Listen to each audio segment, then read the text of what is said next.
Yung nilagay yung voltmeter, naging 600 watts siya. Tumaas. So, yun yung sinasabi natin. So, what will be the reading of the voltmeter? So, yun yung tanong. What will be the reading of the voltmeter? Bago mo gawin yun, dalawang condition po consider natin. Unang condition, wala yung voltmeter. So, ibig sabihin, yung 230 volts, nakapara na yung directly sa lamp. After nun, pag nalaman mo yung kung ano man yung kanyang value, sabihin natin current or resistance, pwede mo nang ibalik yung voltmeter. So, the-drawing mo na natin na wala.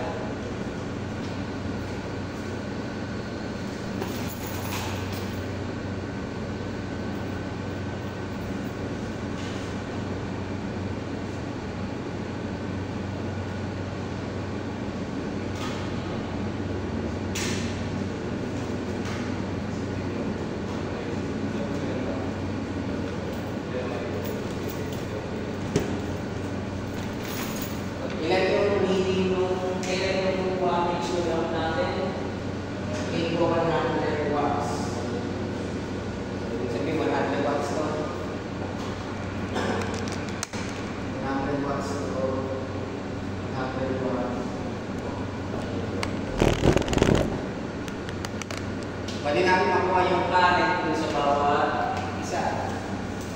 Para makuha mo yung total current.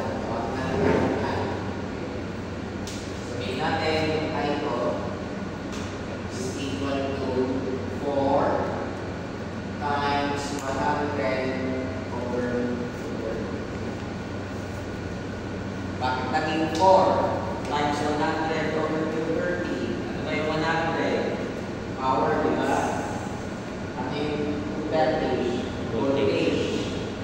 Eh, nagpaparallel ka na 4 na beses. So, ano ibig sabihin? Pag-alin mo yan. Eh, kaso pare-parehas yan. So, imbis na magsulat ako ng 4 na beses na 100 over 230, tapos sa kakayaan, lagyan mo na lang na times 4. Okay, so, ilan yung kakayaan sa akin? 1.7391.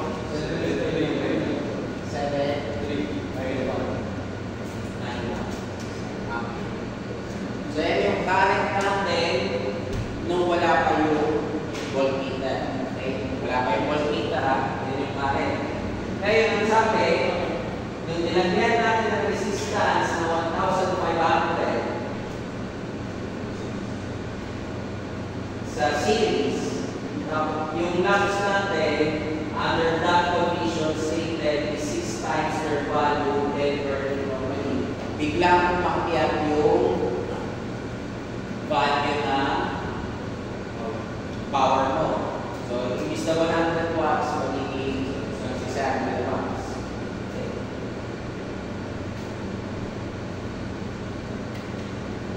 Lagay natin. Ito yung voltmeter.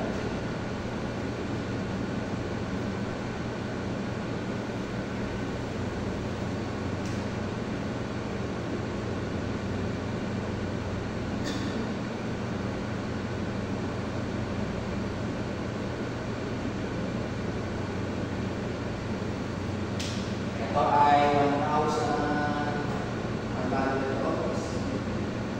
600 watts.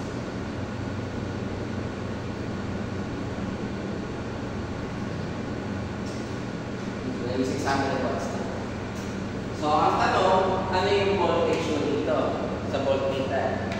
Yung sabi, what will be the reading ng voltmeter? Siyempre, hindi mo masasagutan yan. Dahil ang ginawa natin, current. Para hindi ka, para ganyan yung case, kailangan mo kunin yung kanyang resistance. Diba? So, mag-o-ohms na tayo. Ohms law.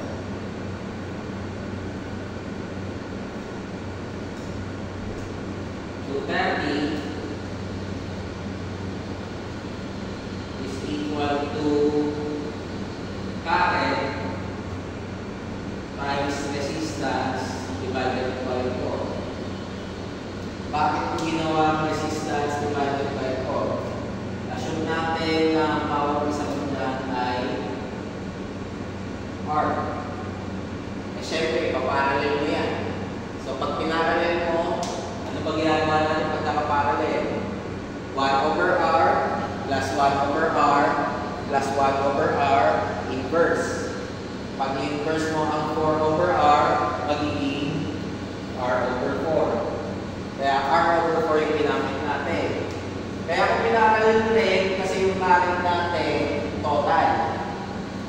na ba kung divide by 4 yung current? So, ito na lang gamitin ko. So, yan yung current natin.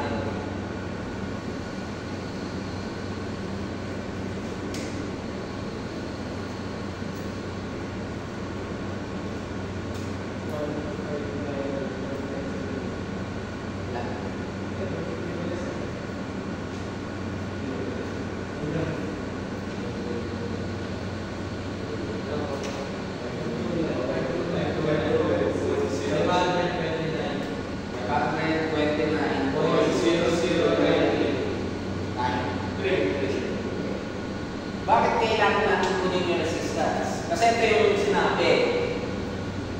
Burning normally. Ibig sabihin, kahit ilagay natin yung voltmeter doon, yung temperature mo, wala masyadong effect dun sa resistance. Di ba dapat takas yung resistance? Pero since sinabi ng burning normally, it means your temperature does not increase.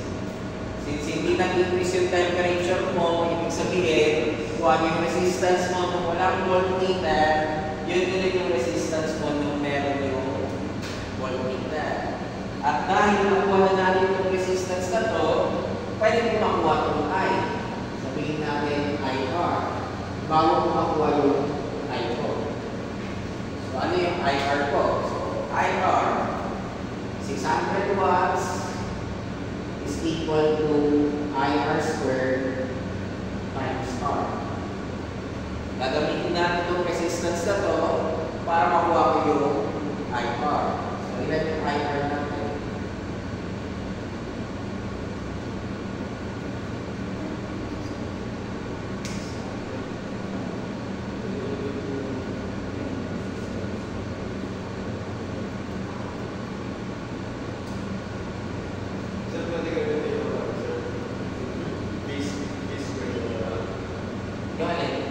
Hindi natin pwede gamitin yung B squared over R. Ano ang rason ko bakit hindi natin pwede gamitin yung B squared over R? Nakasinis na ito eh. Hindi kagaya dito, hindi natin. Kaya mo pwede yung lagyan ng B squared over R kasi yung 230 directly sa lang. Wala kang external na resistance. So, ibig sabihin, meron kang ganitong source, may nakaparallel sa kanyang mga loop. Kaya pwede mong directly gamitin yung B squared over R. Hindi porke sinabi sa Ohm's law na gagamitin mo B squared over R, I squared R, pwede mo gamitin na lahat yun. Check mo yung connection. Kung ikaw ay nakaparallel, mas madalas pwede mo gamitin yung B squared over R. Kung ikaw ay nakaseries, mas applicable yung current. So, ilan itong IR natin? 1.065. Tama? Ampere. So, by Kirchhoff's current law, I is equal to 4 IR. Bakit ko ginawa 4 IR? Kasi apat yan. Hindi pa ganyan na. So, ilan yung mga 4.26 Ampere. So, kung meron ka ng 4.26 ampere yan, ano magbabasa natin sa voltmeter? 1,500 times I.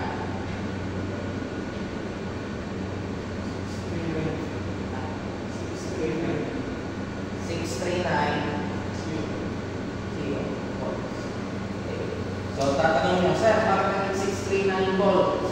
690 volts, 230 lang tayo. Okay. Babalik tayo ulit. Hindi ko kasi pinaparallel ang voltmeter.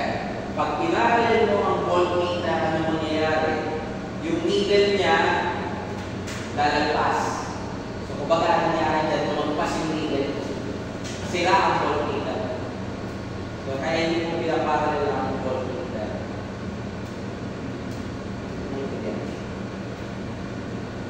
Wala siya pinagkaiba. For example, sabihin natin, ay meron kang ammeter na nilagay sa naka-series. Nung nilagay mo yung ammeter na naka-series, yung fuse mo ng ammeter sa 1 ampere lang. Pero ang dumadali na current ko doon lagpas 1 ampere. So ano mangyayari? Masisira yung fuse. Ang masama, baka yung ammeter masira. Yun yung dahilan rin, kaya hindi kayo naglalagay ng ammeter na nakaparallel. Kasi pag nilagay nyo yung ammeter na nakaparallel, mag-short yan. Pag nag-short yan, sabihin natin ito ay 100 ohms. Tapos naglagay ka ng ammeter na ang resistance niya is 1 ohm. Principle ng Kirchhoff's current law, saan dadaloy ang mas malaki na kuryente? Sa mas maliit na resistance. Kaya, nung nag-experiment kayo, pag na-short nyo yung ammeter, pumuputok or nasisira. Kasi mababa yung resistance ng ammeter. Ang ammeter is naka-design para may mag-flow sa kanya na current. Pero may limitation. So, yun yung fuse doon. Sabihin natin, kung nakalagay doon 1 ampere, hanggang 1 ampere lang yung kaya mong basahin doon. So, kailangan mo siya ilipat ng 5 ampere or 10 ampere kung mas mataas. Ang voltmeter naman ay naka-design na naka-mataas na resistance. Kaya, pinaparallel mo siya. Diba? Balikan natin. Ano ang mangyayari pag ganito naman? Dito natin ang 100 ohms. Tapos yung voltmeter mo, ang nakalagay dyan ay 1 mega ohm. Saan dadaloy ang kuryente? Sa 100 ohms. So, ano nangyayari sa 1 mega ohm? Nagiging open circuit. Dahil nagiging open circuit yon, so voltage mo, kung ano man yung voltage mo sa 100 ohms. So, pag ito, ginawa mong series, siyempre, ano mangyayari? Lahat ng kuryente dadaloy sa kanya. Kahit ano mangyayari.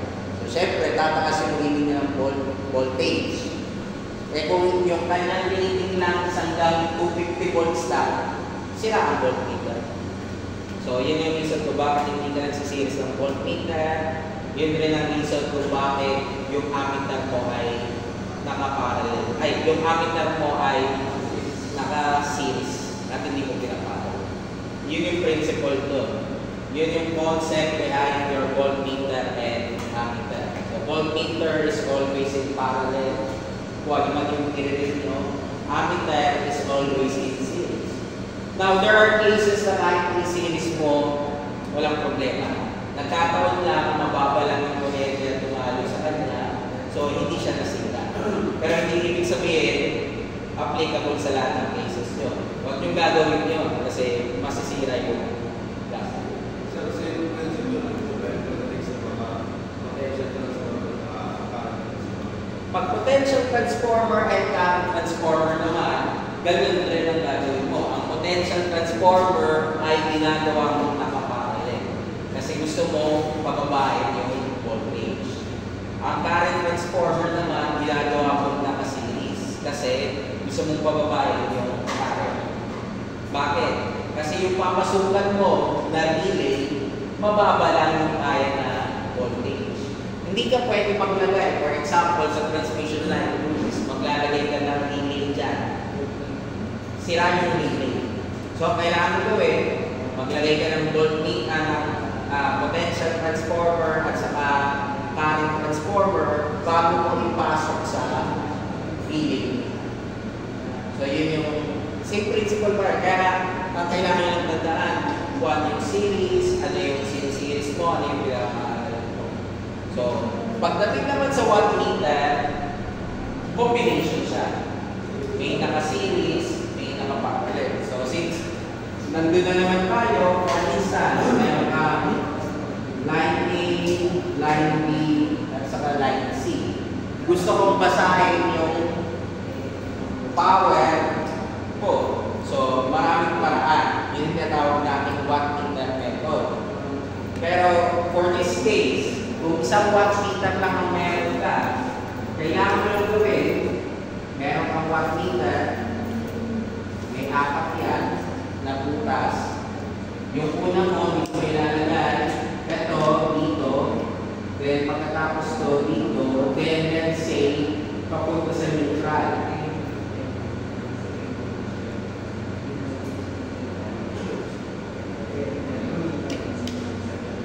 So, ang may magbasa dyan, 1 meter, 3D.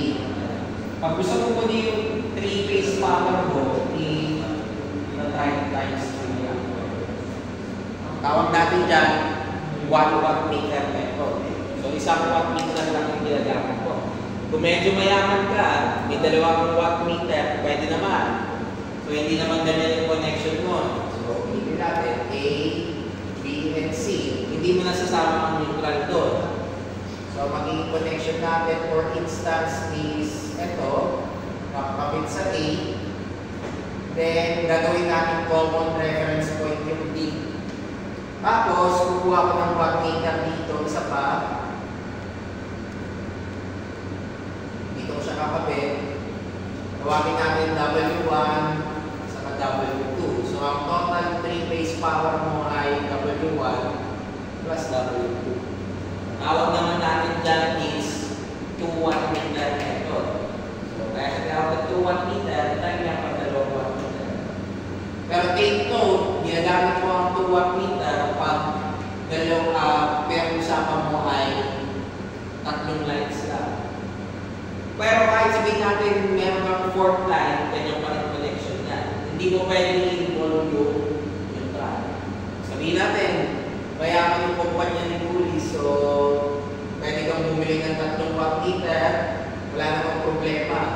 Ang mangyayari lang doon, ang connection mo dapat is bawat phase may papuntang neutral point. So W1, W2,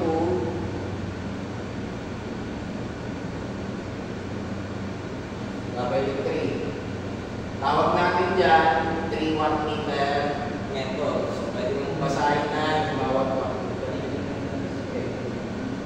Nung hawak ko yung polyphase circuit string, pinapagawa ko yan dyan sa trainer. Pwede gawin yan. So ang nangyayari, di ba tatlo yung grupo, magiging 2 grupo lang yun kasi alim lang yung wattmeter natin. So yan. So this is 1 wattmeter, 2 wattmeter, 3 wattmeter. So pagkitandaan namin yung connection, kasi yan naman yung nag-post kung bakit meron kayo nasasira. Tandaan nyo palagi, pag voltmeter, it's always in parallel. Ammeter, it's always in series. Pag may wattmeter ka, combination ng dalawa. Palagi yun. So, bakit gano'n? Kasi ayaw natin mangyari ito. Pag pinasok ko ito, ano mangyari? Sira yung voltmeter mo. Pero hindi ko ma-conclude na sira yung voltmeter. Bakit? Dahil wala siyang binigay na rating. Kung may binigay siya na rating na hanggang 500 volts lang yung voltmeter to, sira yan. 6,000 volts yung pumapasok eh. So yun yung mga cases natin. May question ba sa 11? Malinaw na kung paano nakuha yung 11? So, makikita nyo naman pagdating sa formula natin sa circuit analysis, pare-parehas yan. So, ang pinakamarang big problema palagi dito is yung concept. So, kailangan nyo tandaan yung concept. Hindi magbabago yung formula natin. Hindi magbabago yung method of solution. Magbabago tayo pagdating sa kung ano yung inaasas. So, kailangan nyo intindihin mabuti. So, kagaya na, sinabi dyan, 6 times their value than burning normally. Kung walang nakalagay na word na then burning normally, sinabi na 6 times their value. Dalawang case na kaagad yun. Unang assumption mo, hindi umiinit yung lamp mo. Pangalawang assumption mo, umiinit yung lamp mo. So magkaiba yung magiging sagot doon. Pero dahil sinabi niya burning normally, ano ang ibig sabihin nun? Yung temperature mo, walang effect yung sa resistance ng lamp. Yung lamp natin, pag binuksan mo, may coil. So, di ba nga kaya ang symbol ng lamp mo, ganyan? Kasi pag may coil ka sa loob, and yung coil na yun, may resistance. So, yun rin yung reason kung bakit may mga lamp natin dati, lalo na kung incandescent lamp, pag matagal na, sobrang init na, sumasabog. Kasi nga, yung coil temperature mo mataas. So, yun yung ina-avoid natin. So, kaya naipat ka sa LED, naipat ka sa fluorescent. Pero kahit sabihin mo yung LED, kahit sabihin mo yung fluorescent, hawakan mo yung ulis, mainit yan. Mainit siya. Okay. Kailangan mo. So, 13. So, balik tayo sa Kirchhoff's current na lang. Direct substitution lang. So, we have here tatlong nodes. Node A, node B, node C. So, ilalap natin yung unknowns natin. I1, I2, and I2. So, para hindi kayo mahirapan, palagi nyo yung drawing.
Pwede magkaiba kayo na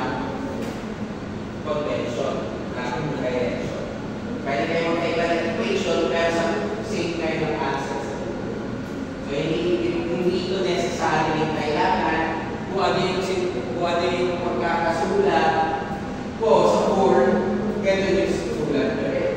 Kasi kung mag-iba yung assumption nyo ng direction, iba syempre yung magiging equation. So, gagamitin natin ito yung negative 4. Hindi natin gagamitin ito pinapakita ko lang kung paano pinalitan mo. So, negative 4. Since may I1 tayo, pwede na ako pa note B ba? Hindi pa apply sa note B. Kasi pag nag-note B ako, ano si I2 at saka si I3. So, ang gawin ko na lang, C. So, KCL. Note C. So, pag nag-KCL ako, 880 ampere plus I2 is equal to 980. Kasi ang pumapasok lang is 9. Yung 8 sa I2 palabas. So, ilan yung 8 natin? 180 ampere. And lastly, pwede na ako ang KCL sa node B.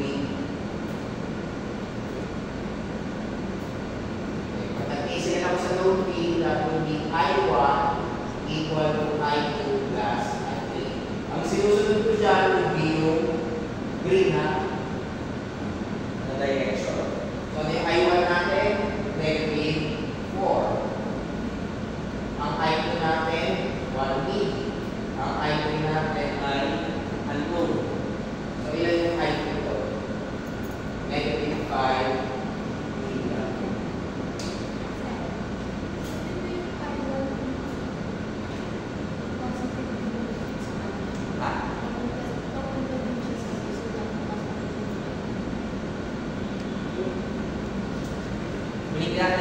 Sinusunod natin yung arrow.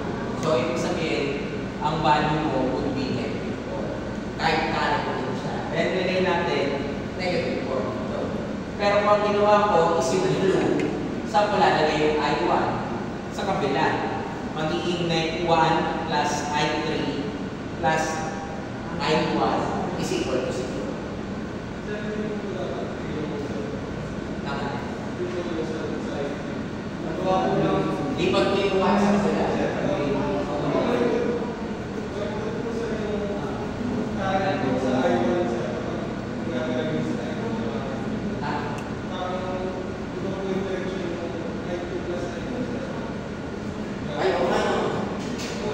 At least alam natin kung nakikita rin kung balik sa malito. So, dapat I1 plus I2 plus I3 is equal to 0. Ayan, dapat.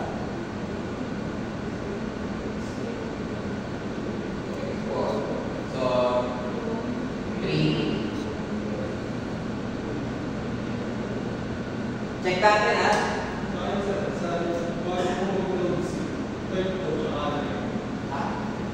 Bago ko mag-upload sa Sera, dumadaan ko is 9:12. Yung 9 ito, di ba? Tapos ito I2 at sa 8. 12 ko yung sa gilid.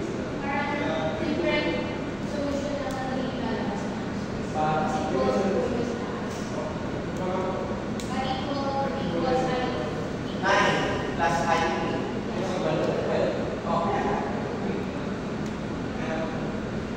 Kaya sabi ko, dami yung pagkakaroon dito.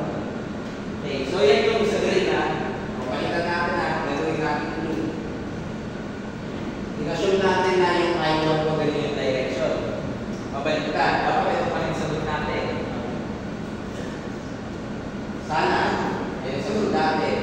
So, note C, the same pa, walang kinalaman ng I1. Pero sunod na lang natin. At note C. So, 880 plus I2 is equal to 9. So, I2 is 180. So, pag nag-ACL tayo at node B, anong mangyari sa direction niya? Yung I1 mo palabas, yung I2 and I3 mo papasok na node B. So, I1 is equal to I2 plus I2. Anong value ng I1 ko? 4 milliampere. Anong value ng I2 mo? 1 plus I2. So, ang I2 mo ay 3. So, kahit na-repeat sa dalawa, tama. Pwede mo gawin yung 3, pwede mo gamitin yung 2. Parehas ka pa rin ng makukuha na sagot. Ano lang yung nag-iba? Yung equation mo, yung position ng equation mo. Actually, pwede mo pagsamahan lahat yan sa isang side.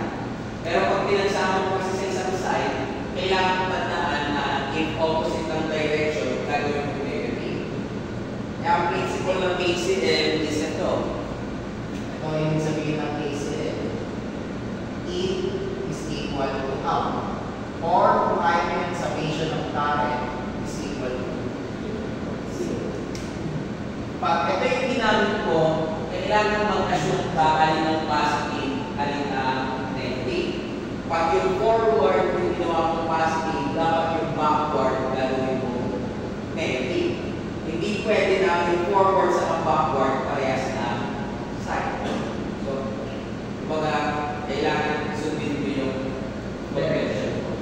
So, before tayo mag-proceed, doon papasok yung dalawa natin tinatawag na sign convention pagdating sa circuit. Tinatawag natin electron flow convention at saka yung tinatawag na electron flow at saka yung tinatawag natin conventional flow. Electron flow at saka conventional flow. Ano yung difference niya? Pag ginamit mo yung conventional flow, iba yung assumption mo sa positive sa negative ng mga element. Pag sinabi mo ng current flow or electron flow, iba rin yung assumption. So, drawing ako ng simple circuit diagram. So, meron akong source, tawagin natin volts. Meron akong resistance, tawagin natin siyang R. Karaniwan, ang resistance meron voltage na. So, automatically, meron akong voltage na tumataloy sa resistance. So, minsan may makikita kayo sa mga libro, meron yung sign, plus or minus. Pag meron kang voltage, automatically lalabas yung current doon. Kasi ano ba ginagawa ng voltage? Siya yung force para mag-move yung electron. So, automatically, pwede mo na sabihin na ang current mo patay na. So, tawagin natin yung I. Pag nag-Kirchhoff's voltage law ka, ABL, P2, diba, ang gagawin mo, V minus IR is equal to 0. Yan yung gagawin mo. Pero bakit ginawa mo minus yan? Dahil lumabas ka sa minus. May tawag natin yan. Conventional flow. Ibig sabihin, pag yung current mo is clockwise or yung arrow mo ay papasok sa resistor, titignan mo kung saan siya lalabas. Pag lumabas siya sa minus, automatically minus yung sign mo. Pag lumabas siya sa plus, nalagay siya plus. Kaya nga pag binaligtad namin yan, gawin namin yung red, i-clockwise mo siya. Ganyan yung gagawin ko. Ano mangyayari sa equation ko? Magiging IR minus P equal to 0 pa rin. Binaligtad mo kasi yung loop mo. Mabaligtad mo pa. Ano nangyari? Galing ka ng minus, papasok ka ng plus. Kaya positive yung voltage ako. Eh kaso yung voltage source ko galing ng plus, lalabas ng minus. So, gagawin mo siya negative. So, kaya naging IR minus P. Pero kahit ang mangyari, parehas lang sa niya. Okay, ganyan sa inyo. Kaya mo, ilipat ko to sa kabila. So, magiging IR is equal to P. Pag nilipat ko yung IR sa kabila, V is equal to IR. Wala kang pinagkakaroon. Eh, ano naman yung electron flow? Ang electron flow kasi, ang ibig sabihin niya is, ang electrons hindi lumalabas sa negative charge. Kasi ang nangyayari sa kanila is nag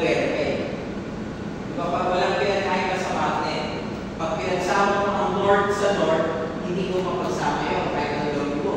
Kailangan pagsamahin mo ay north sa south. So, ang ginagawa natin para magkaroon ka ng kuryente is nagbabawas ako ng electron or nagdadagdag ako ng electron. Pag same number, kahit anong pilit mo, walang mangyayari. So, for that case, pag nag-electron flow ka, ibig sabihin, pag lumabas ka ng negative sign, nagre-return yan. So, ang nangyari, babalik mo lang yung potential. Imbis na pag lumabas ng negative, gagawin mo minus, gagawin mo siya plus. Pag lumabas ka ng plus, gagawin mo siya minus. So, makikita nyo na yun lang ibig sabihin ng dalawang ito. So, kahit na yun doon sa dalawa, pwede nyo gawin.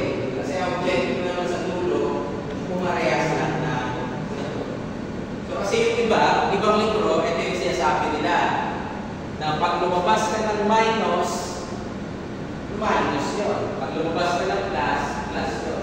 Conventional yun. Sa ibang libro, makikita mo pag lumabas ka ng minus, nagiging plus. Pag lumabas ka ng plus, nagiging minus. Electron na yun. May maliban sa dalawang libro. Wala. Press na tao. Iba lang kasi yung approach ng libro to sa libro. Wala yung pinagkaiba dati. Dati ang physics, hindi ko siguro na calculus base. Physics lang, direct formula.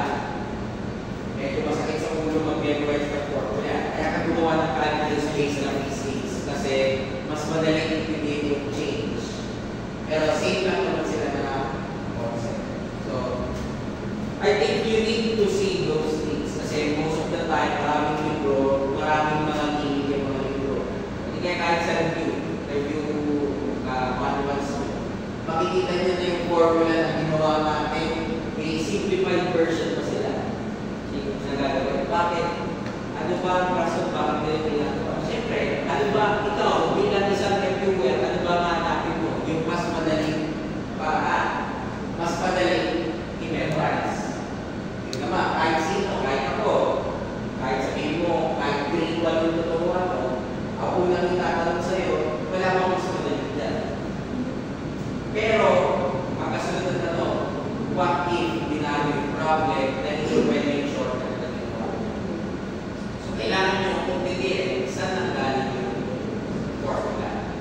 Kasi yun yung kalaban nyo pagdating sa sabihin natin mga 10 to 20 items ng board exam.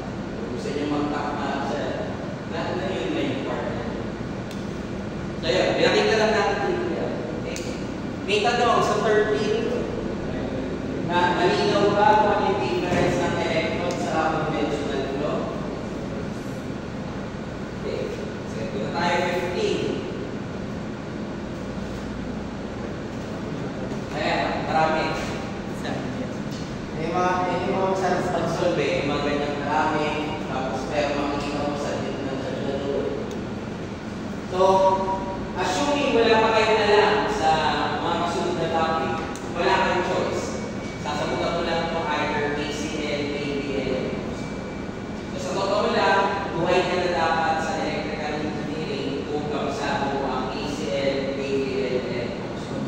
kahit hindi na sa inyo magturo yung kasunod ng mga topics, buhay na kayo. Ang problema nyo lang, masyado siyang matagal gawin. So, hanapin natin dito kung ano yung current mo sa I1, I2, I3, and I4. So, kung ganitong approach, saan tayo magsisimula? Hindi ka pwede magsimula na node 1. Bakit hindi ka pwede magsimula na node 1? Dalawa yung node mo.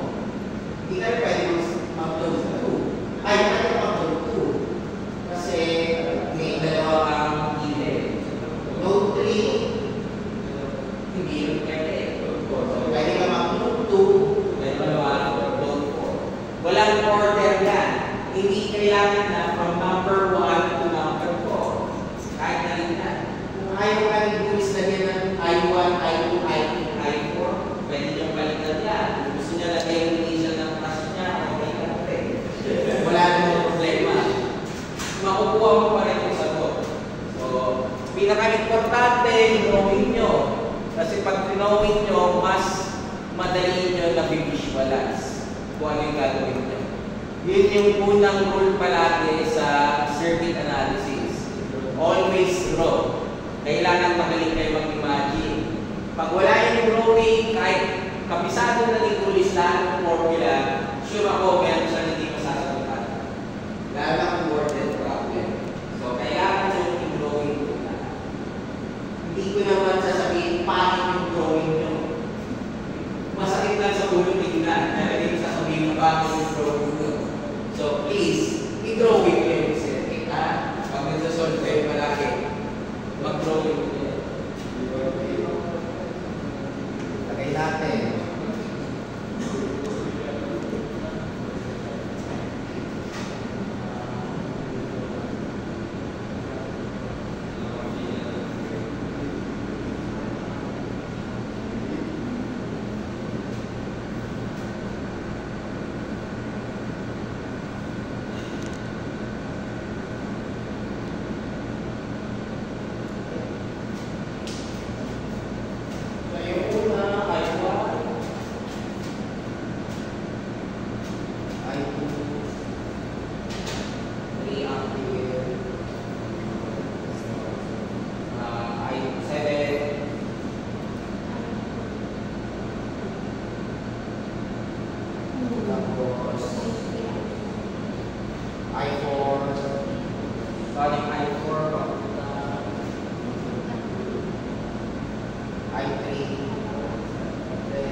Start tayo sa node 2. So, mag-umpisa node 2 na lang.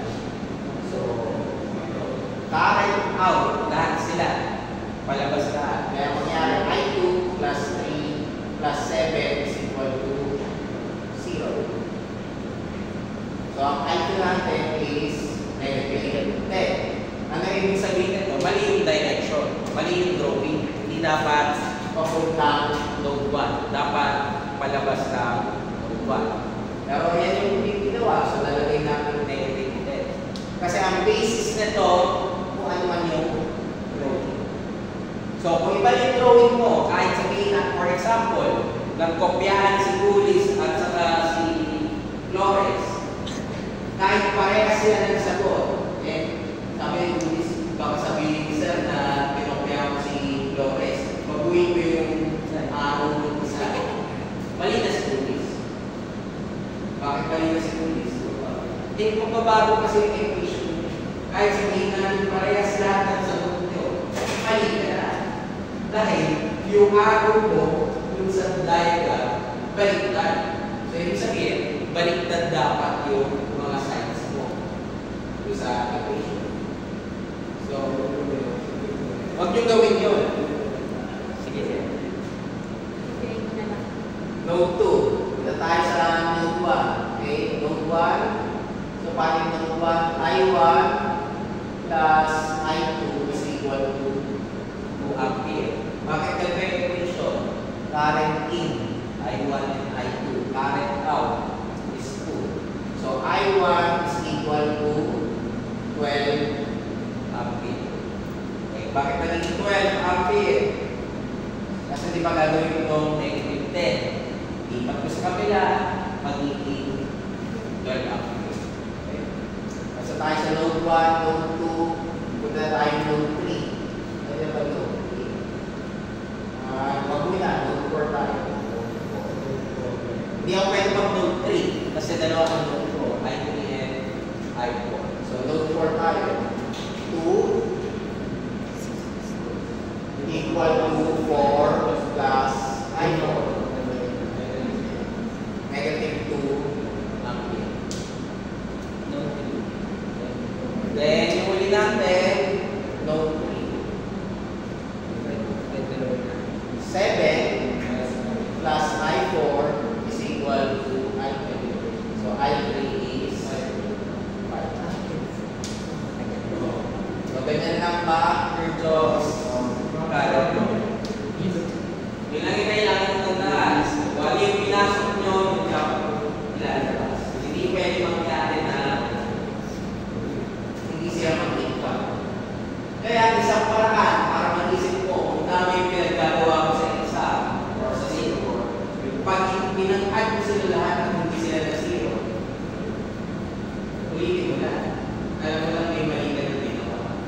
kahit isang load pa lang yun, kahit isang load pa lang, ulitin na. Huwag nyo nang i-domino effect sa susunod. Kasi kahit sabihin natin, tama lahat ng equation ng kasunod mo, may effect yung una. Lalo pag ganyan yung step A. May effect na yung una. So, okay lang. Okay, 15. Okay, 17. Pag meron kayo nakitang gaya mo, ano ibig sabihin nito?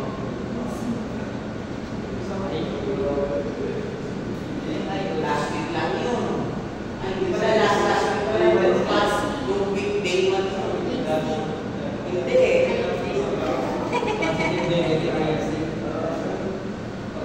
Yung dahil mo lang ibig sabihin, dependent source. Dependent source ang dahil mo. Below, independent source.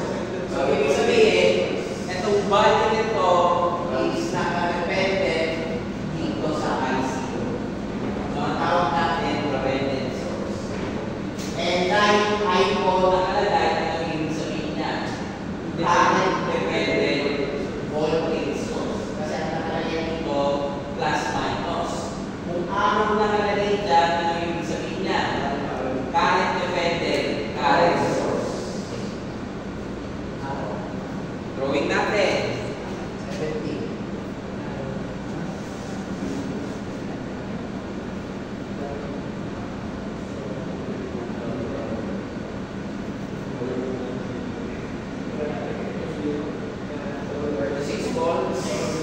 Ano daw ulit siya kapag plus minus?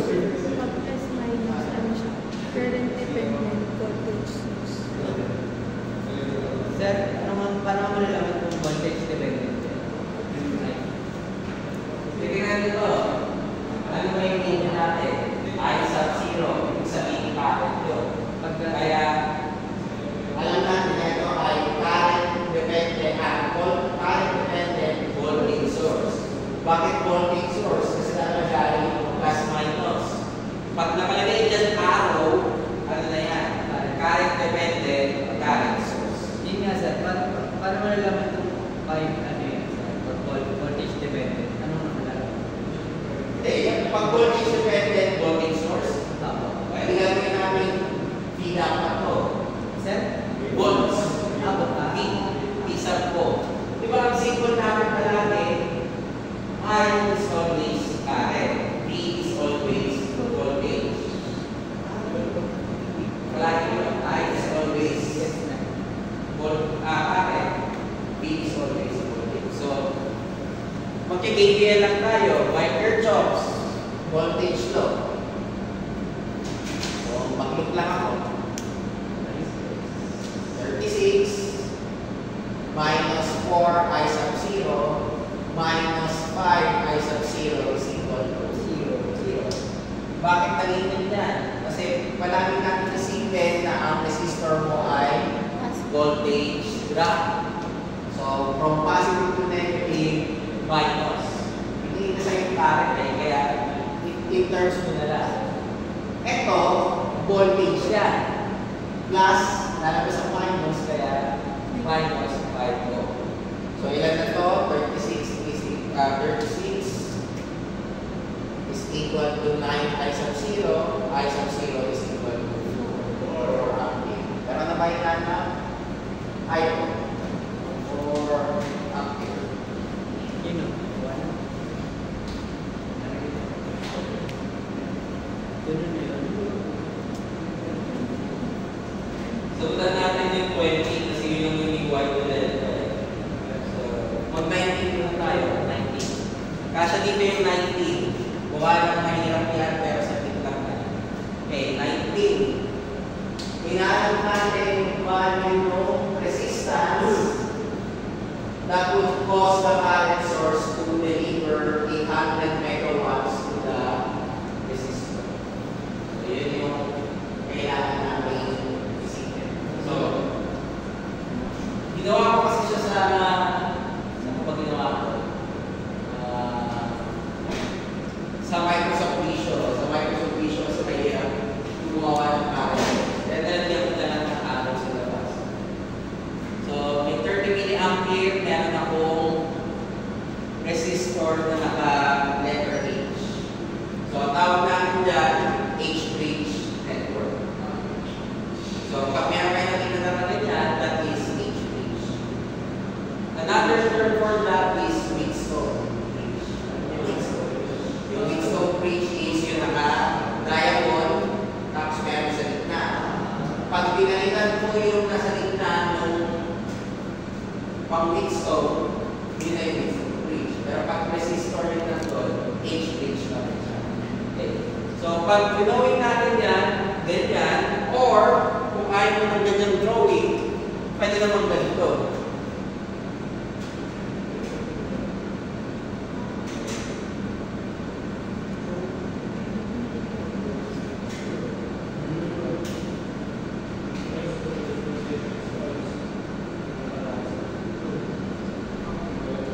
So, yung nakikita nyo na ganito is actually, ang equivalent niya is this one. So, 30 milliampere, tapos may resistor tayo dito. So, yan. So, ito ay ang tinatawag nating H-bridge network. Now, mas madali yung series parallel to. Kasi, ano ba ang equivalent nito? Dalawa to, di ba?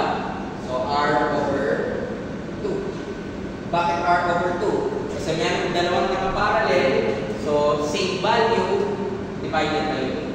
Kung tatlo yung nakaparallel, divided by 3. Kung apat yung nakaparallel, divided by 4. Then yung kasunod natin, plus R,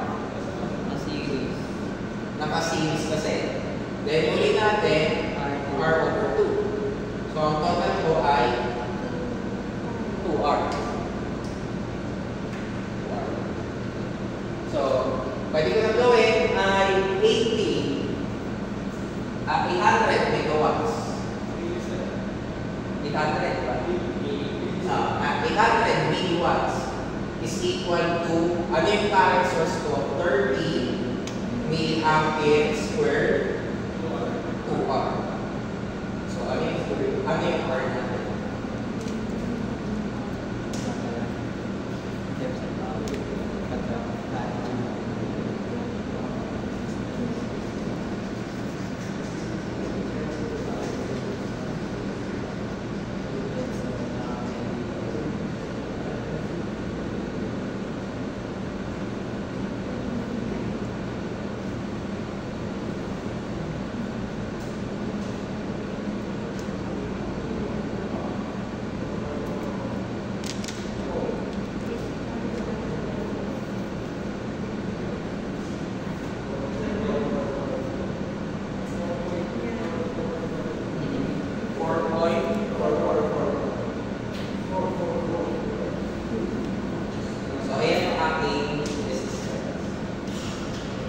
May questions ba sa pagkuha? Now, sabi ko nga kanina, okay na yan. Yan lang yung alam mo sa circuit, buhay na kayo. Hanggang dulo. Kaso ang hirap niya, pag ganyan lang yung alam nyo. Dahil yung solution nyo, mahahaba. So, kung gusto natin pailihin yung mga solution natin, kailangan tayo magkaroon ng tinatawag natin method of analysis sa circuit theories. So, after nyo open, i-discuss natin yung mga different methods of analysis natin. Yun yung mesh at saka si nodal. Kailangan nyo yung tandaan na si mesh ay nanggaling A, KVL. Kinukuha mo yung loop current using Kirchhoff's voltage. Si nodal analysis naman, galing A, KCL. Kinukuha mo ang nodal voltages using KCL. So, yun yung difference niya.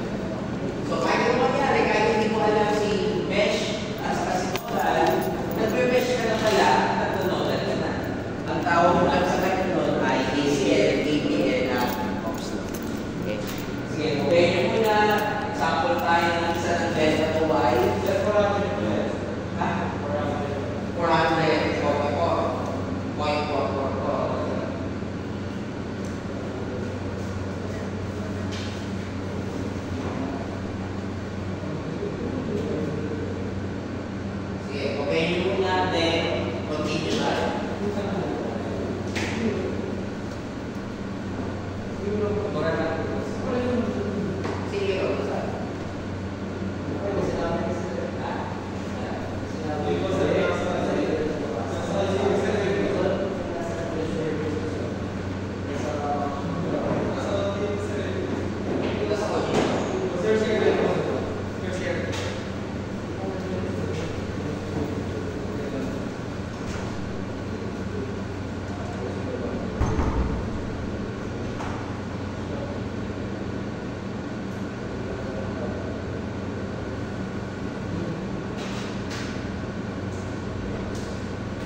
Hindi, di ba sabi ako talaga sa pagkain. Game na natin. Favorite ka sa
makaisipin nyo na ang solution lang is yung kanina lang.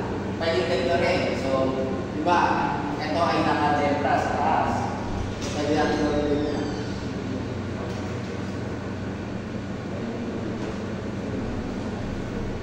So, R over 3, R over 3, R over 3. Tama?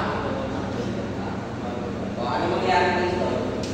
Naka-series. Ito, naka-series. Magiging 4R over 3. Tama ba? Tama. Na nakaparallel sa 4R over 3. Tapos tingnan mo sa R over 3. So, ano parallel ito?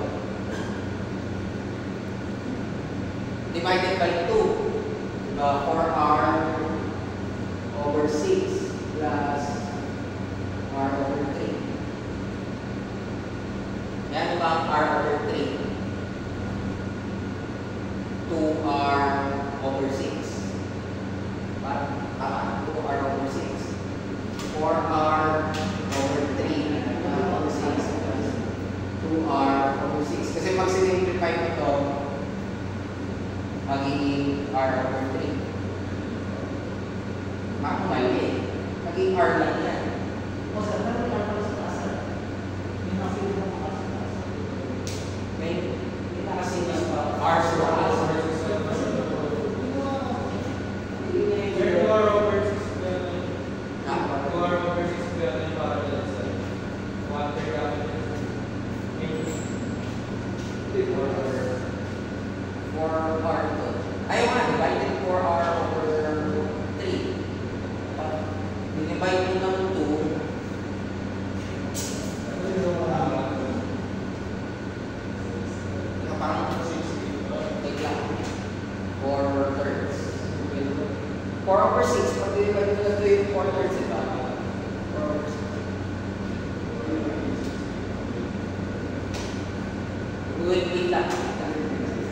Parang may mali.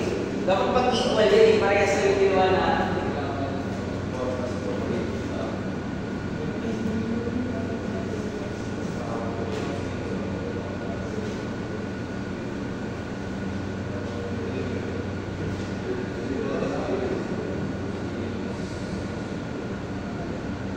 Ay, hindi. Hindi mo pwedeng i-ano, 1 to delta. Bakit hindi mo pwede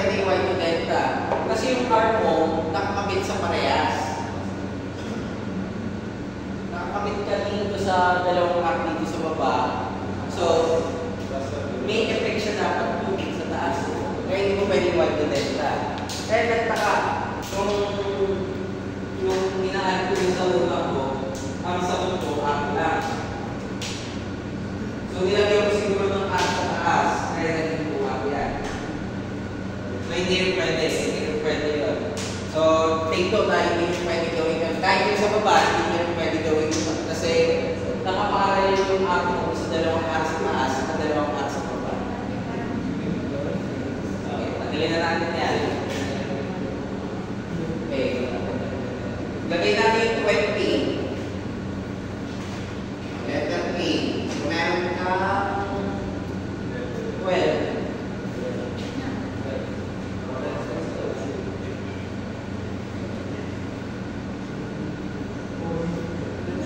Ito, pinapahirapan ko sa sarili. Ha? Ano? So ito, 12 naka-delta. Balance. Pare-parehas. So, nagagawin ko yun. Divided by 3. Kung ayaw mo divide by 3, paano ang sasagutin niya? 12 times 12 over 36.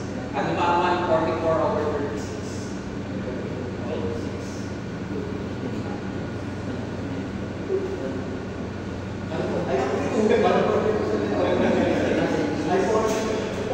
Ano ba ang 12 over 3? 4 eh.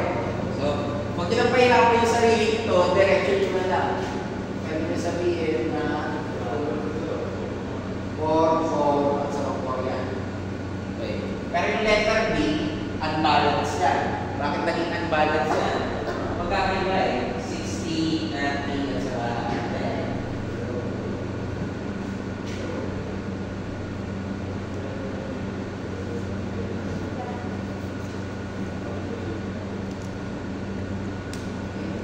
Pag kinonvert natin,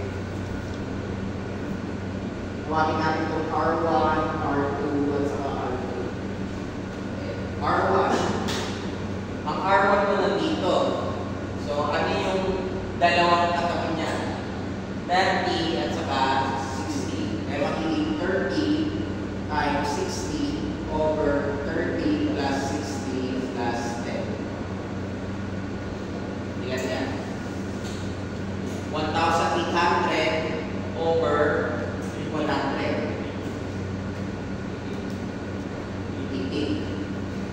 Okay. Dito tayo sa kabila, R2. Ano yung dalawang katabi ni R2? Si 60 at saka si 10. So 60 times 10. 600. Divided by 100. 66. And si R3, nandito, which is 30 at saka si 10. Wala. At saka wala ka dito ng ibang combination eh. Nagawa ko na yung iba eh. Okay? Pero kung ito-drawing kasi natin yan,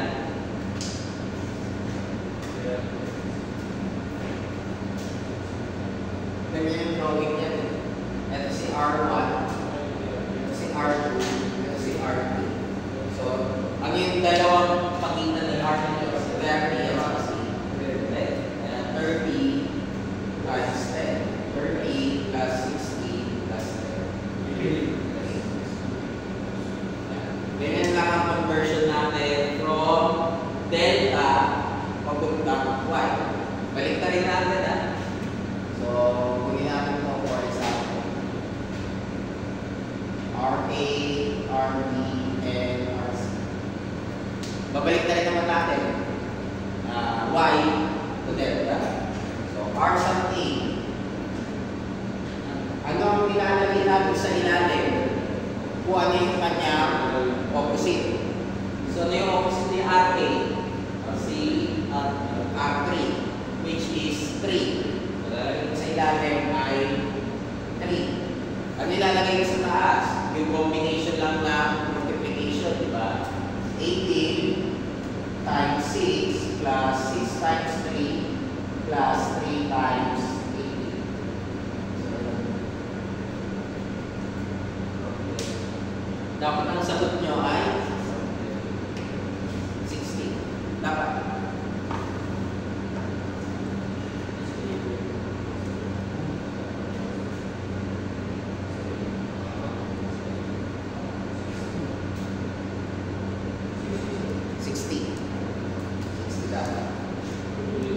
Ito, ginawa natin from delta to y.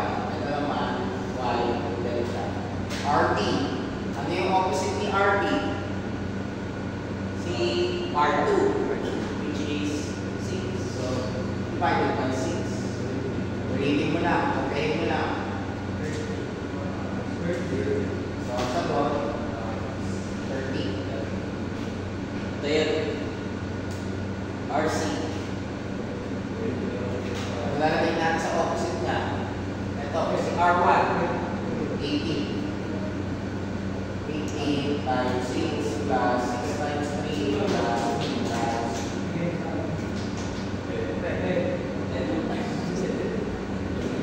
sunod niyo ba talaga?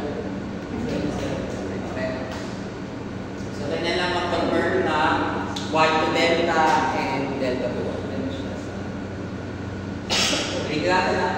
Pag kino-convert mo ang delta to y, ang numerator mo ay kung ano yung dalawang adjacent sides. Ang denominator mo ay yung sa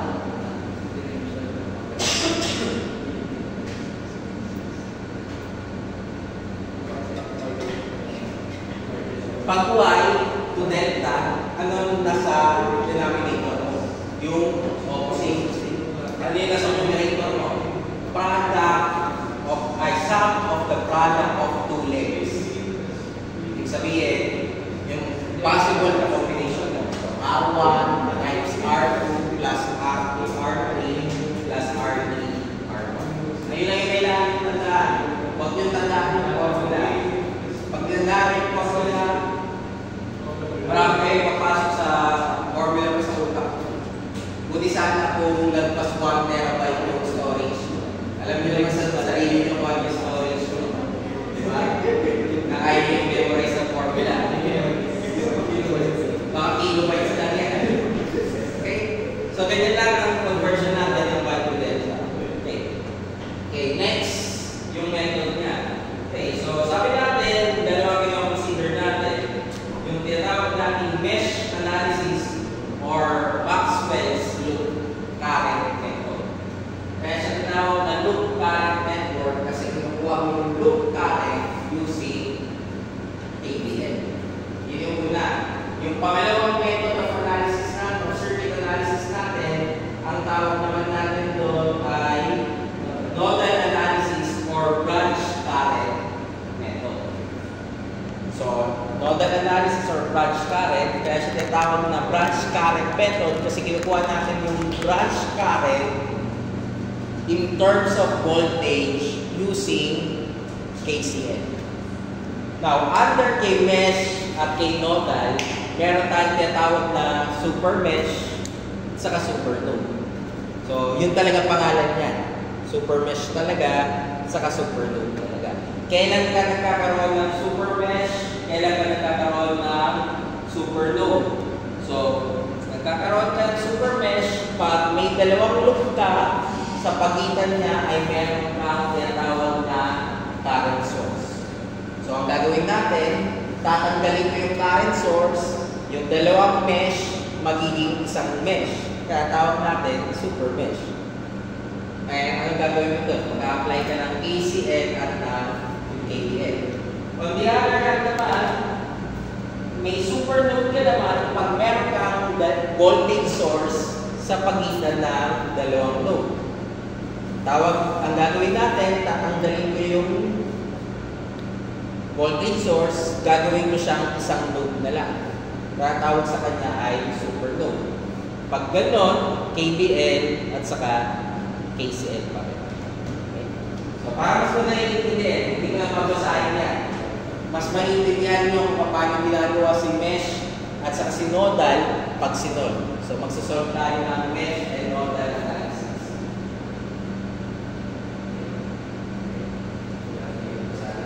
Sasagutan natin yung lahat. Okay naman lahat. Sige,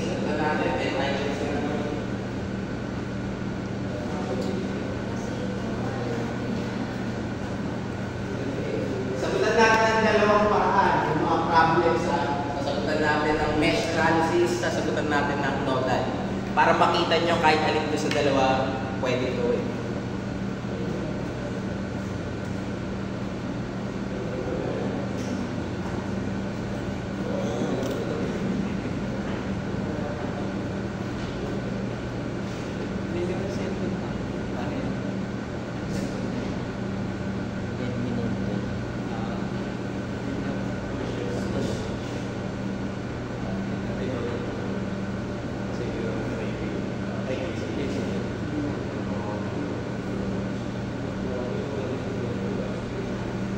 Pero kung tutusin yan, mas madali gawin ito ng nodal.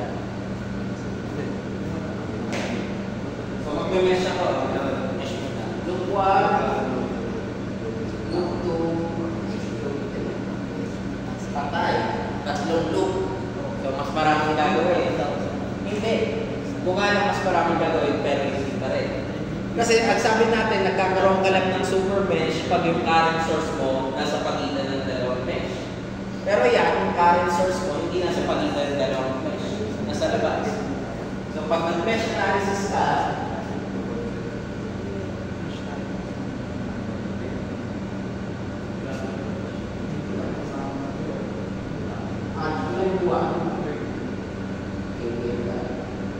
sabihin, isang umpisa, I1 is equal to 6 ampere. Huwag na pahirapan sa sarili mo, 6 ampere. Okay, kung tayo sa kapila, ATL loop 3. I3 is equal to 10 ampere. Yan pa rin lang. Okay. Then ATL at loop 2. Ito na yung medyo magbabago. Ilan yung current na pumapasok sa A? Dalawa. Si I1 sa kasali yung I2. So, gagawin ko ay 8 times I1 minus I2. Then, yung sa 4, ilan yung pumapasok? I2. Minus 4 I2. Plus 2 I2 minus I3 is equal to 0. Kailangan mong sundin yung direction ng loop mo. Since lahat yan naka-clockwise, ang orientation mo palagi dito ay I1 minus I2. Tapos minus I2, I2 minus I3.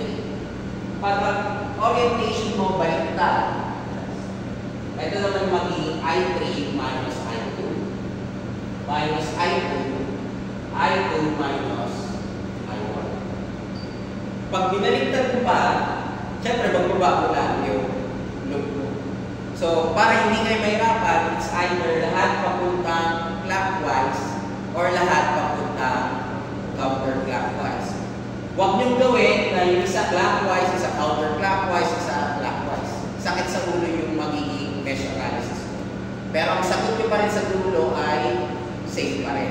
So regardless, kung lahat yan naka-clockwise, lahat yan naka-counterclockwise yan, baliktad mo yung ikot, ang sagot mo sa dulo, pare-parehas pa rin. So simplify na natin. 8 times 6 minus I2 minus 4I2 plus 2I2 minus 10 is equal to 0. Pwede ko pagsamahin lahat yung I2. So, ilan yung lahat ng I2? Negative 8, negative 4, so negative 12, plus 2, so negative 10. So, negative 10, I2. Ilan yung lahat ng constant to? 8 times 6, 48. Minus 20, 28. So, plus 28 is equal to 0. So, I2 is equal to 2.8. Okay. So, meron na tayong I1, I2, I3, pero hindi naman yung kailangan ko. Ang kailangan ko yung voltage ng B1 sa B2. So, paano natin gagawin ito? Ito yun. At saka, ito yun. So, by Ohm's law,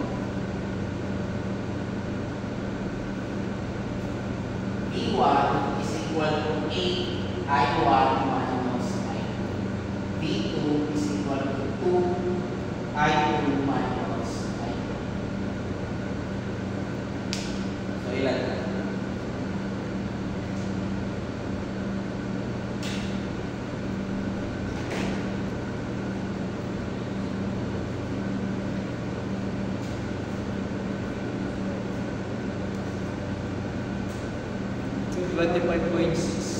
Ilan?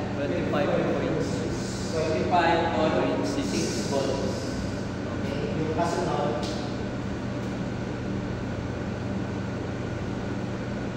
2.8 14.4. minus negative Ay,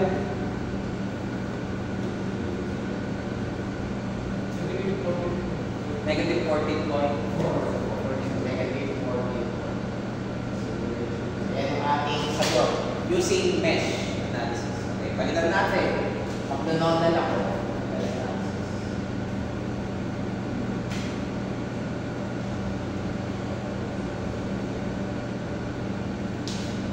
So, ang gagawin ko, ito yung gagawin yung nodes. Ayan. Pagkaba, pagganito, pagganyan, pagganyan. Yan yung susundin kong ako lang. Yung green. So, KCL at node 1. So, may papasok tayo ng 8 na 6.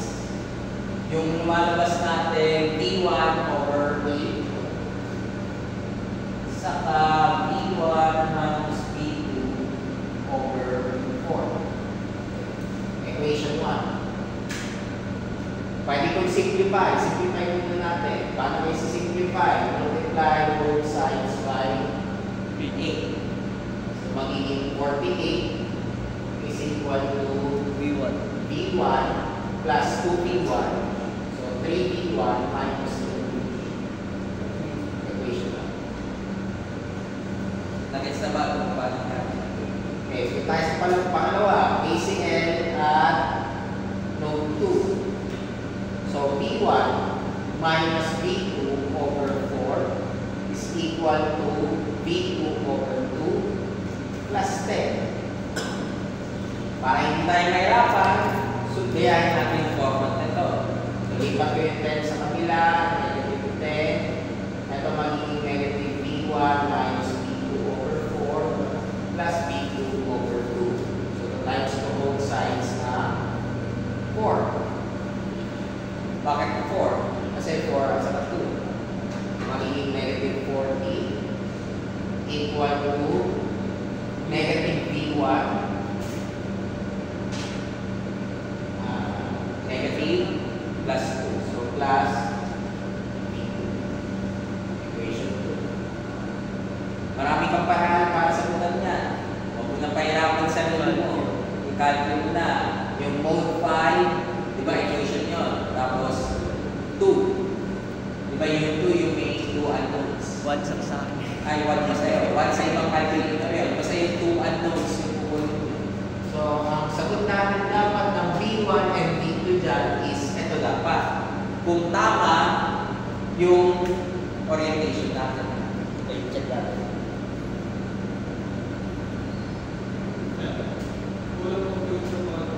Ha? Kulang yung pangalawa? Sige, check muna natin. So, times ng 4, di ba? Negative 40. Ito, negative B1. Negative B1 as is. Ito, ay oo, mali. Negative times negative, positive. Plus 2. So, 3 pala ito, plus 3. Ibang sino makukuha natin sa pag B2 lang. So, ilan yung B1 sa B2 lang?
Ako, iba yung sagot. Sige, sulat lang natin. 64 over... Ano yung math? 64 over 7. 64 over 7. Tapos yung pangalawa. Negative 7 over 7. Negative 72 over... Ako, iba yung sagot natin. Yung sagot natin is 25.6 saka negative 14.4. Tapos, yan ay malakuan na. So, paano yan? Alin yung tama dyan sa dalawa? Yung pangalawa, yung una. Yung una. Yung una ba? So, check natin. So, tama naman yung loop natin. Yung loop that is 6. Yung I3 natin, same naman. 10. So, tingnan natin yung gitna. Baka yung sa gitna tayo nagkamali. Baka lang. So, check natin. 8. I1 minus I2. I1 minus I2.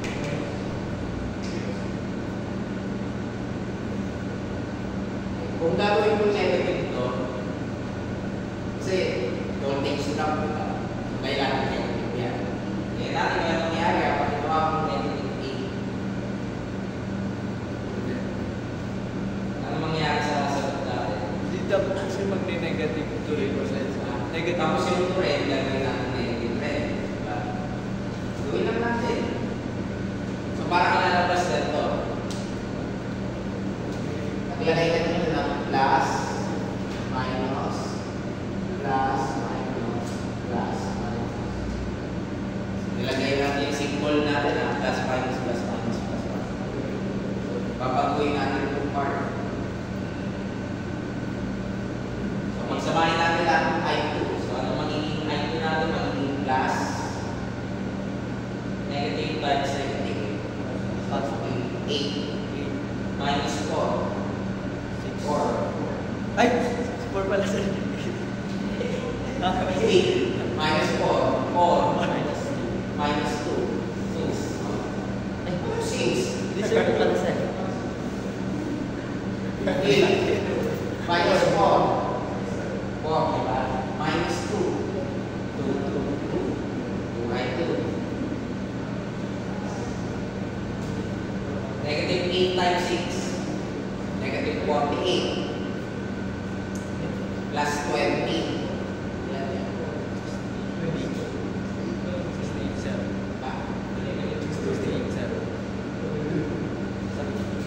Negative 48. Plus 20.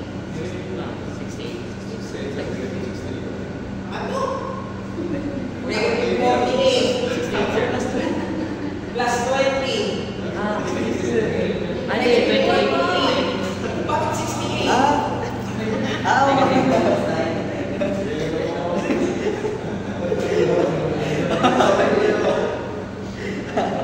So, that is 14. Mali pa rin yan. Kasi 6 minus 4 eh. Ano ang 6 minus 4? Ay, 6 minus 14. 8 times 8. Magiging 48 na siya, di ba? 48 volts. Yung isa naman is I2 minus I3 yun. So, that would be 14 minus 10. 4 times 2, 8. So, iba yung sagot na naman. Iba yung sagot natin. Ano ba yung tama dyan? Ano ba yung mali dyan? Okay, balik tayo dito. Tama naman ito. Susundin natin yan kasi yung direction natin, di ba? Okay. So, ang mali natin is yung mesh natin yung mali. Tama ito eh. Okay, tama. Kailangan lang natin palabasin na tama dito. Okay. Wala kang magagawa sa loop 1 and loop 3. So, 6 and 13. Kasi ang mahirap dito, hindi nilagay natin kung ano yung convention to resistance. So, kung plus minus mo siya, etc. So, kailangan, kumbaga, hulaan mo siya. Para kumasa. Yung trial na yun. Gawin plus na rin. Ha? Ang ginawa ko plus na rin. Ito, plus minus. Yung 4 atoms. Nasa na rin. Sa may Plus force na minus. yes. Yes, sir. Nasa ito, plus minus. Yan. So, pag ganyan yung ginawa natin, any plus to,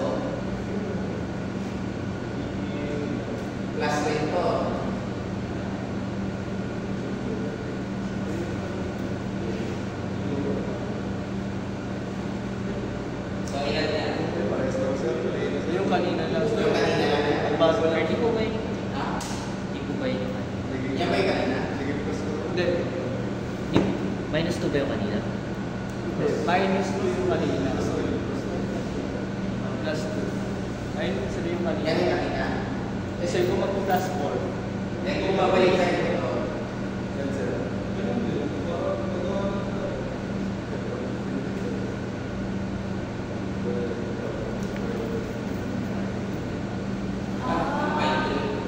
Gets ko na, sir.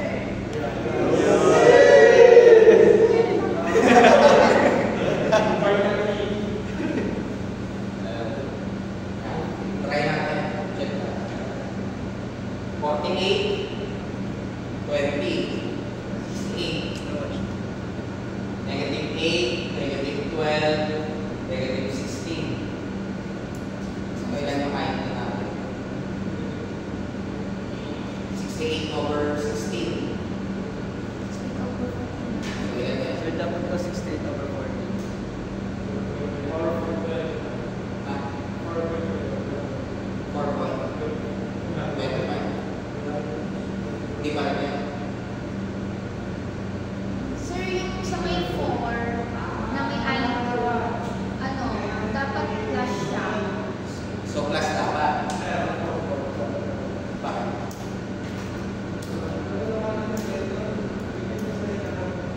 So, ganito dapat yan. Minus plus. Wala? Sige, pwede natin. Explain ko mamaya. Kumbaga, hindi ko alam. Nagmula ako.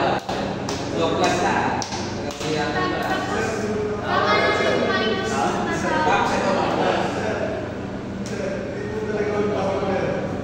Dahil, Ito po yung nahanap natin. Dito po yung nahanap. wag na. Hindi ba naman Baka sila yun, ano pa naman yung Hindi ba naman sila sa yung people eh. Yan, ganyan. Tapos minus din yung pinaka-unang Negative yung I2. minus I2. I2. Kasi distribute, sir. Distribute mo na kaya natin, sir, para makita yung... Naka-minus yan. Tapos ito plus. Oh. Tapos ito minus. Tapos ito I3 minus Kasi I2 dapat or naka- I2 minus I3. Ito minus I2 minus I3. I2 minus I3 sir. Katulad kanina sir. Sir, ito minus ito. Sige, gawin natin I2 minus Sige. Eh, plus dapat yan, sir. Yung negative 2 na yan, yung minus 2 na yan. Kasi, di ba doon 2 yun? Pag kung nasa siyang doon, yun dapat yung positive, sir. Sige, lagay natin I3 minus I2.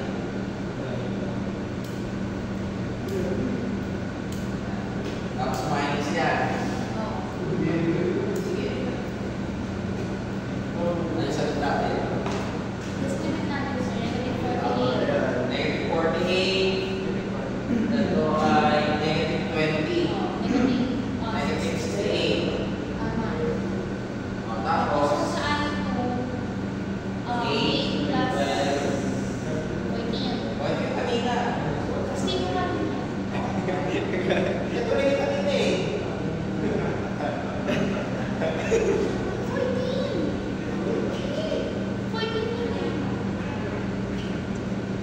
8 plus 4 plus Ay, pa pala.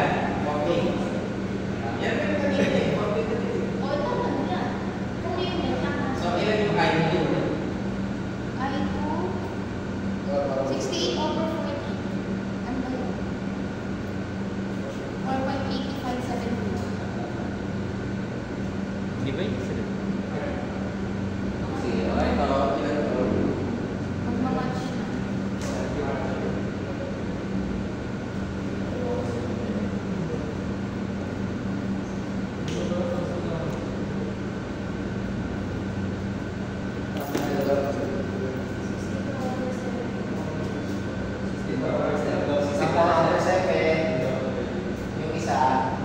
Negative 7 lang.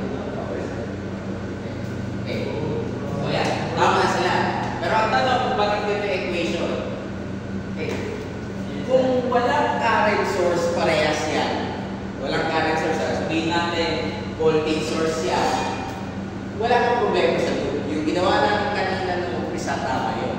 Yung I1, yung dito, gagawin mong I1 minus I2, tapos ito I2, tapos ito na sa dulo ay I2 minus I3. Walang problema yun.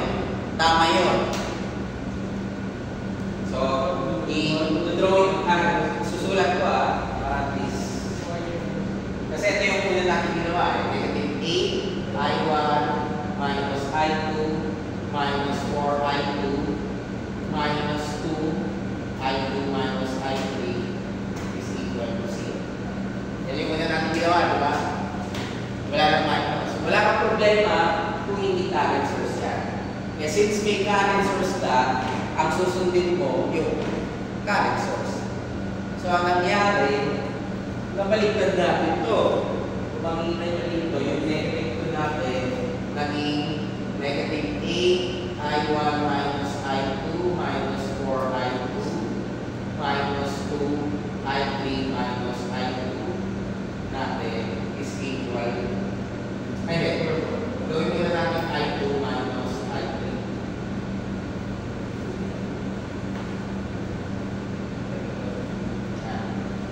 I2 minus I3. Yan yung ginawa na natin, di ba? Pero check nyo kasi yung current source eh. Yung current source mo kasi magdidikta ng direction ng current mo eh. So since sinunod natin yung current source, pag sinimplify ko ito, edi magiging positive 8 to, tapos ito negative 4, tapos ito negative 2. Mapapansin nyo na pag ganun yung ginawa natin, hindi siya mag-equal sa 14, di ba? Kasi ang mangyayari sa kanya is magiging positive 8, tapos minus 4. So 8 minus 4, wala ka agad yun. Kailangan pare-parehas siya. So kaya tayo, so ang ginawa natin plus to.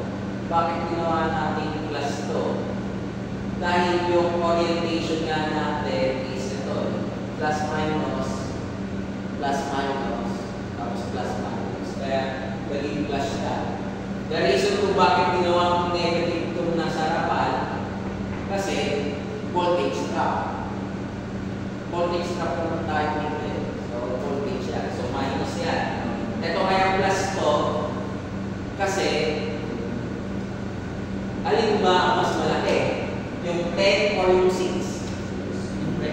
Yung 10. So, yung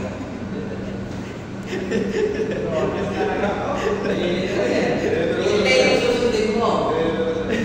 So, since susundin mo yung 10,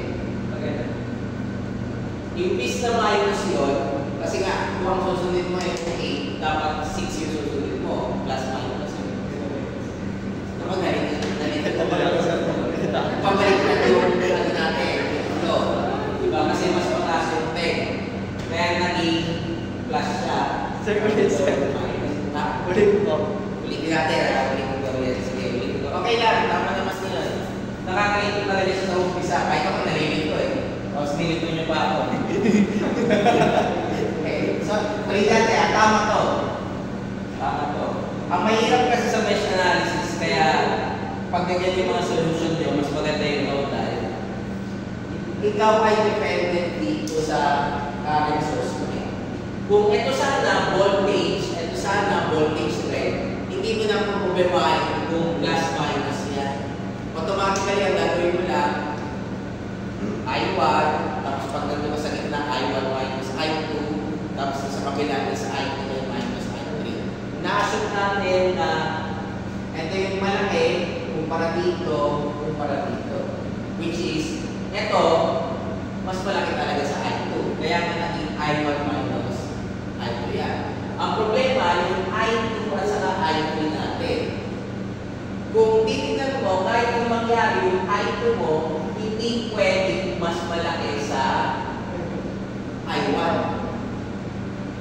Kasi nga 6 yung I1, kaya automatically 6 minus I2 yun. So, eto, yung sa kung I2, hindi pwedeng mas malaki sa 10. Kasi pag ginawa mo yung I2 minus I3, kailangan mong i-negative yung negative na sign. So, gawin mo positive. Gets niyo ba? Hindi, ito to. Ulit ka rin. Ulitin natin, ulitin isa. Gawin ko na lang ito.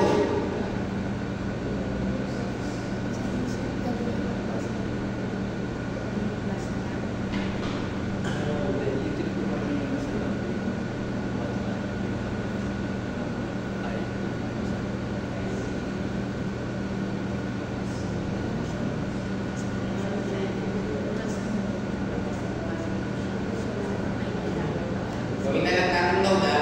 Gagawin ko na lang node. So, nakanood ka doon. So, pag nag-nodal analysis ka, assumption mo lang ng current flow, ganyan. Nodal ko yung KCL. Assumption mo ng current flow is ganyan. Pag tinawag mo itong I2, kahit anong mangyari, ito ay magiging 6 minus I2. Kasi ang pumapasok sa iyo ay 6, di ba? So, 6 minus I2 yan, tapos I2 yan. Kaya tayo kompleto dyan. Lipat tayo sa kabila.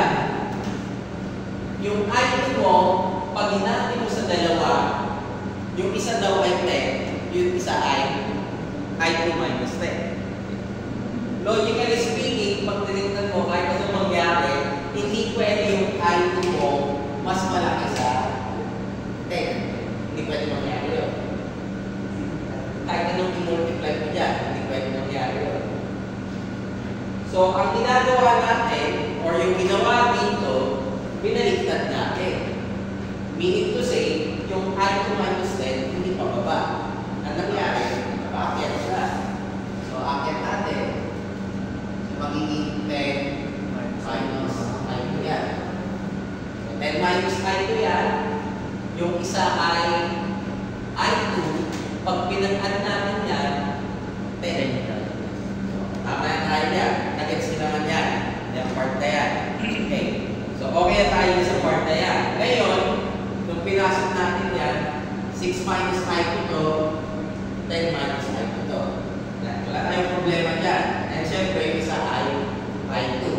Ang problema natin, yung sign.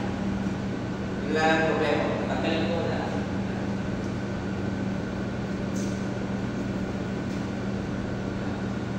So, yan na yung ano natin. So, lalagyan na natin ng sign. Okay. Since voltage drop yan, so kahit anong mangyari, magiging negative ito. So, negative yung ginawa ko. Negative 8. Yung sa kabila, anong sign yung gagawin natin? Negative red. Tama ba? Yes, sir. Negative red. Ngayon, ang problema mo na lang, si 4. Kung ang convention mo clockwise sino ang susundin mo sign? Si I1. Pero alin ba ang mas malaki? Si I1 or si I3? I3. So, ang nangyayari, since mas malaki si I3, susundin mong sign si I3. Which is kabaligtaran ng sign ni I1. So, kumbaga, ang force mo ay, paano ba explain? Para mas madali. Yung force mo ng I1 pa ganito, di ba? Papunta. Pero yung I3 natin kasi pagano'n rin. Kaso dahil mas malaki si I3, mas malaki yung kinukuha na kuryente ni I3. So, ang nangyayari, bumabaliktad itong part na to. Since bumabaliktad siya, nagiging plus yun. Kasi ang convention natin, may kasi yung convention natin. So, talagang may kasalanan. Yan.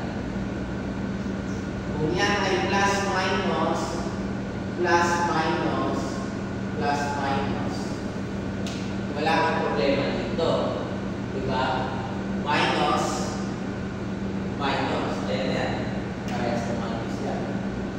Kung susundin ko itong plus minus, minus pa rin yan. Pero dahil yung sinunod natin dito, pag ganun, so yung minus, dinamis ko sa minus, ano mangyari? Magiging plus. Kaya naging plus siya.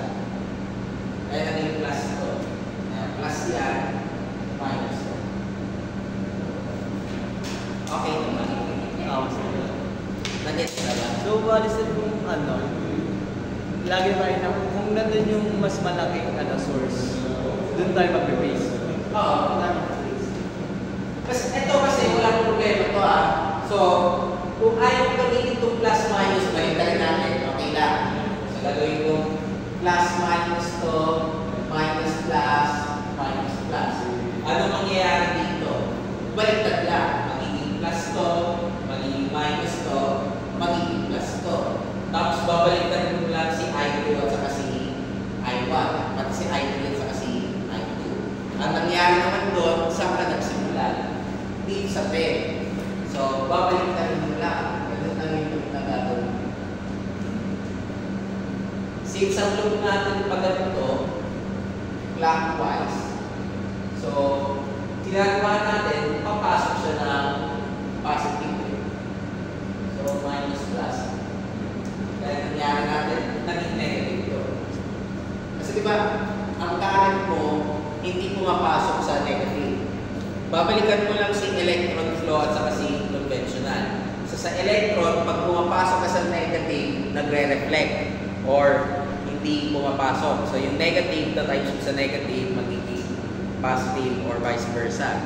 So, kaya ginawa natin minus plus. Pero pag nag-loop ka na sa gitna, ano nangyari? Negative, negative, negative. So, conventionally, dapat negative lahat yan. Pero bakit hindi nag-negative si I2? Kasi mas malaki si 10. So, babalik ka lang sa PCL mo. So, ang nangyari, kung 10 yan, and ito ay 10 minus I2. So, ano dapat to? Negative na negative I2. So, magiging positive I2. Okay na. So, nagkataon yung number 1 magulo eh. Kaya tumagal tayo. So, mamaya, so break muna tayo. So, yung number 2 onwards, ganun pa rin. So, natin na measure sa kanodal. Kailangan nyo kasi maintindihan mabuti yung convention. So, yung ginawa kasi natin umpisa, nagano tayo eh. Nag-trial and error tayo dito sa equation eh. Kaya, tumagal tayo. Pero since alam nyo na yung tungkol doon, I think wala na tayong problema doon sa mga kasunod na items na. So, sagutan lang natin.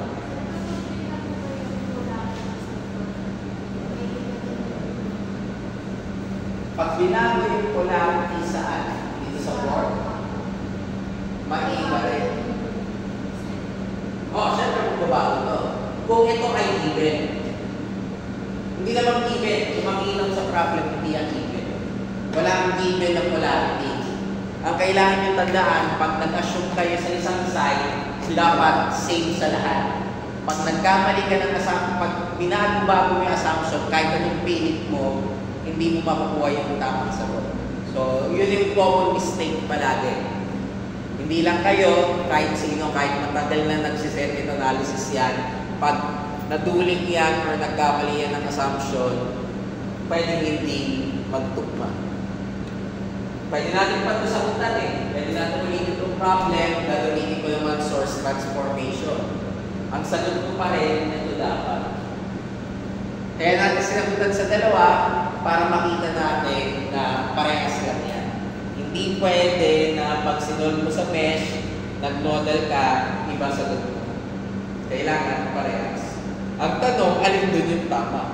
So, kailangan yung tingnan lahat ng assumptions na ginawa nyo.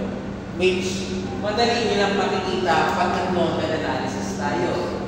Bakit? Ginawa mo kasi dito, mas malaki si B1 kaysa kay B2. Kaya ang B1 minus B2.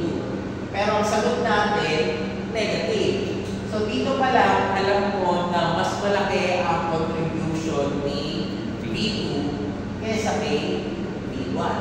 Kaya nga, naging positive ito. Kasi imbis na papuntang B2, dapat papuntang B1. So, nandun na yung mga hints doon sa sagot. Okay? So, mamaya, sagutin natin number 2 onward. Sige, you'll have your grade.